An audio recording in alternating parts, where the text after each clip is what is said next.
रीमा की शादी को अभी मुश्किल से 2 महीने ही हुए थे। पूरे गांव में उसकी शादी की चर्चा थी। पढ़ी लिखी, संस्कारी और आत्मनिर्भर रीमा की शादी शहर के एक प्रतिष्ठित परिवार में हुई थी। उसके पिता राम प्रसाद एक साधारण स्कूल शिक्षक थे। उन्होंने अपनी हैसियत से बढ़कर बेटी की शादी की थी। गहने, फर्नीचर, बाइक, इलेक्ट्रॉनिक्स और नगद राशि जो कुछ बन पड़ा सब दिया था। उन्हें लगा था कि अब उनकी बेटी हमेशा खुश रहेगी। लेकिन शादी के कुछ ही दिनों बाद रीमा को समझ आ गया कि उसके ससुराल वालों की भूख कभी खत्म होने वाली नहीं थी। एक सुबह नाश्ते की मेज पर उसकी सास शारदा देवी ने ताना मारते हुए कहा, तुम्हारे पिताजी ने शादी में तो बहुत दिखावा किया, लेकिन कार देना भूल गए। आजकल बिना कार के समाज में इज्जत नहीं रहती। रीमा मुस्कुराकर चुप रह गई। उसने सोचा शायद यह सिर्फ मजाक होगा। लेकिन अगले ही दिन उसके ससुर महेंद्र सिंह ने भी वही बात कही। अपने पिता से कहो एक नई कार दिला दे। आखिर हमारी भी समाज में प्रतिष्ठा है। रीमा ने विनम्रता से कहा, पिताजी ने अपनी पूरी जमा पूंजी मेरी शादी में लगा दी है। अब उनसे कुछ और मांगना बिल्कुल भी ठीक नहीं होगा। बस उसी दिन से घर का माहौल बदल गया। सास छोटी छोटी बातों पर ताने देने लगी। ननंद हर समय उसे नीचा दिखाती।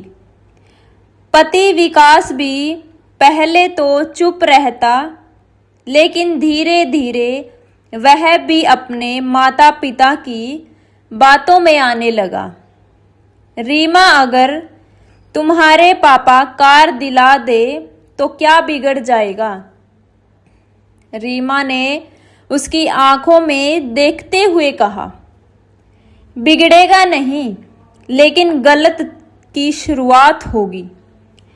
आज कार मांगोगे, कल फ्लैट, फिर पैसे, इसका अंत कहाँ होगा? विकास भी चुप हो गया। लेकिन उसके बाद रीमा की मुश्किलें और बढ़ गई। उसे समय पर खाना नहीं दिया जाता था। घर का सारा काम उसी से कराया जाता। छोटी सी गलती पर अपमान किया जाता। कई बार उसे मायके फोन तक नहीं करने दिया जाता था।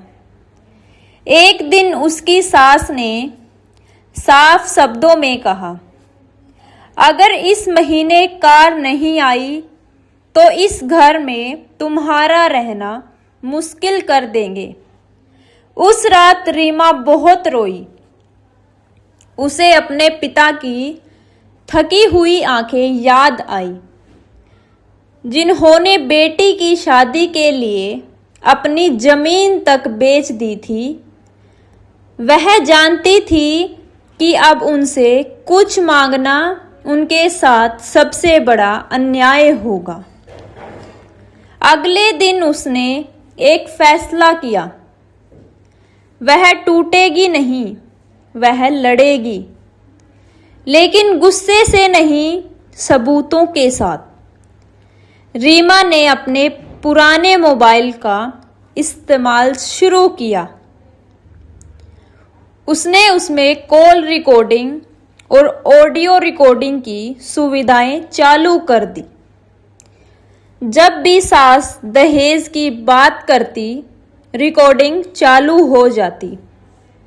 एक दिन ससुर बोले, तुम्हारे बाप ने कार नहीं दी तो हम दूसरी शादी करा देंगे। सब रिकॉर्ड हो गया। दूसरे दिन पति बोला, अगर कार नहीं आई तो तुम्हें मायके छोड़ आऊंगा। यह सब भी रिकॉर्ड हो गया।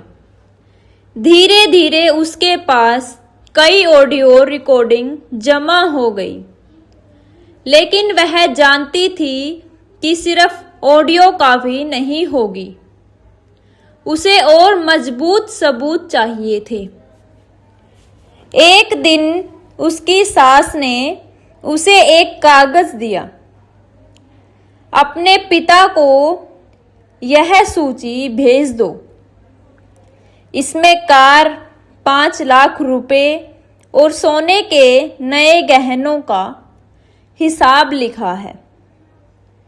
रीमा ने वह कागज संभाल कर रख लिया।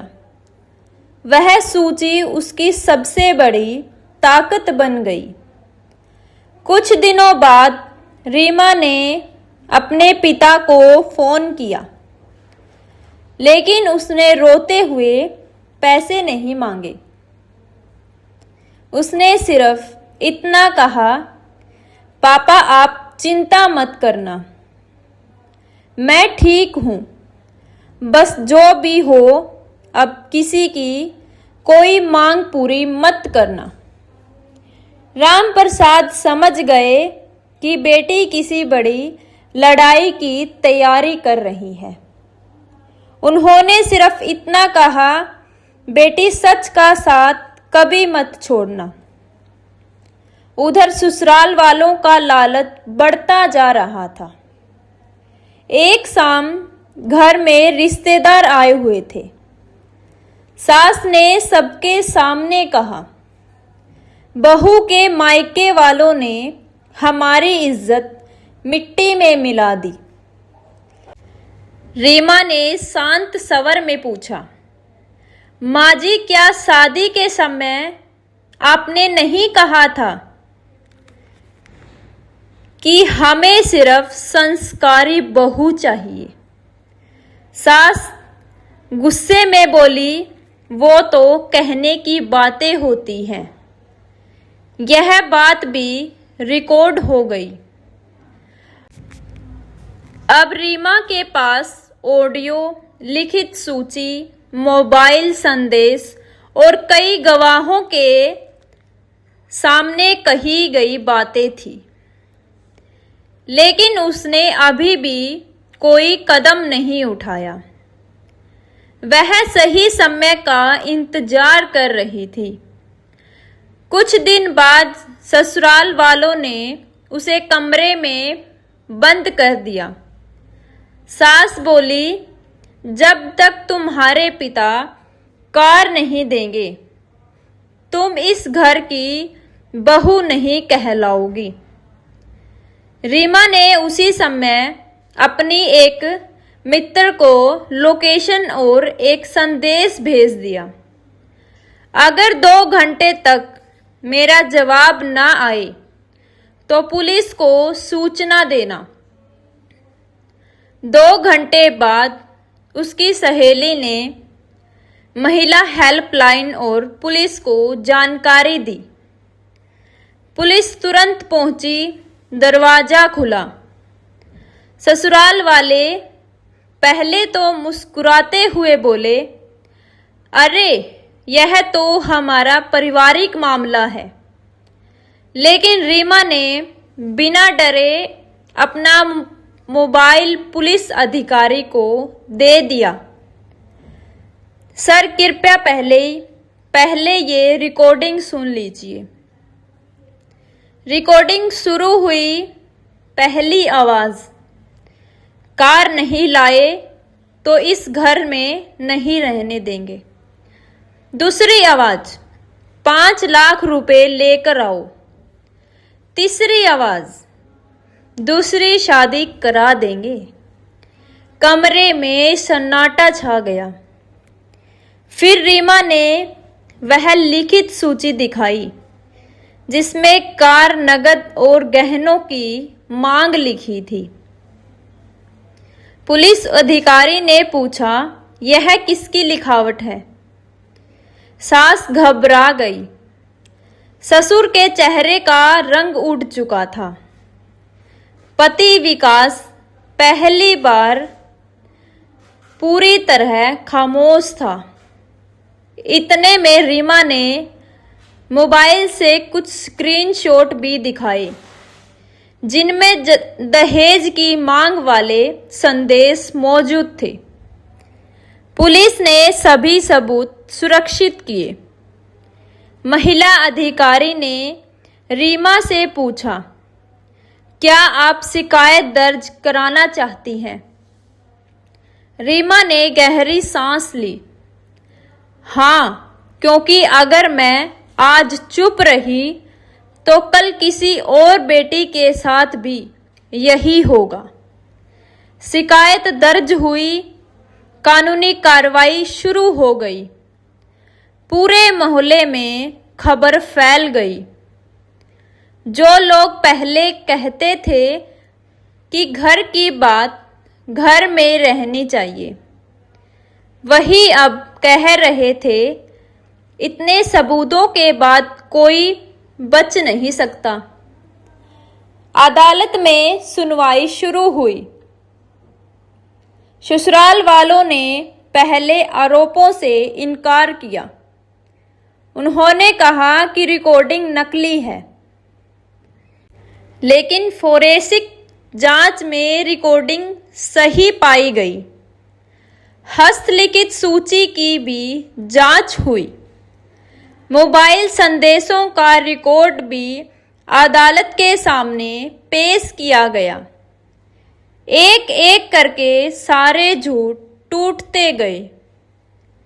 अदालत ने कहा कि किसी भी विवाह में दहेज की मांग कानून अपराध है और किसी महिला को मानसिक या शारीरिक रूप से प्रताड़ित करना गंभीर अपराध है। सास, ससुर और इस पूरे षड्यंत्र में शामिल लोगों के खिलाफ कानून के अनुसार कार्रवाई के आदेश दिए गए। विकास ने अदालत में सिर झुकाकर कहा, मुझसे गलती हो गई। मैं अपने माता पिता के दबाव में आ गया था। रीमा ने उसकी ओर देखा और कहा, गलती तब होती है जब इंसान एक बार गलत रास्ता चुनता है, लेकिन जब बार बार किसी को अपमानित किया जाए तो वह सिर्फ गलती नहीं, जिम्मेदारी बन जाती है। अदालत में मौजूद हर व्यक्ति उसकी बात सुनकर शांत हो गया। कुछ महीनों बाद रीमा ने अपनी नौकरी फिर से शुरू की। उसने महिलाओं को उनके कानूनी अधिकारों के बारे में जागरूक करना शुरू किया। वह स्कूलों, कॉलेजों और सामाजिक कार्यक्रमों में जाकर कहती, दहेज देकर बेटी की खुशियां नहीं खरीदी जा सकती। अगर कोई रिश्ता दहेज मांगे तो समझ लीजिए कि वह रिश्ता नहीं, एक सौदा है।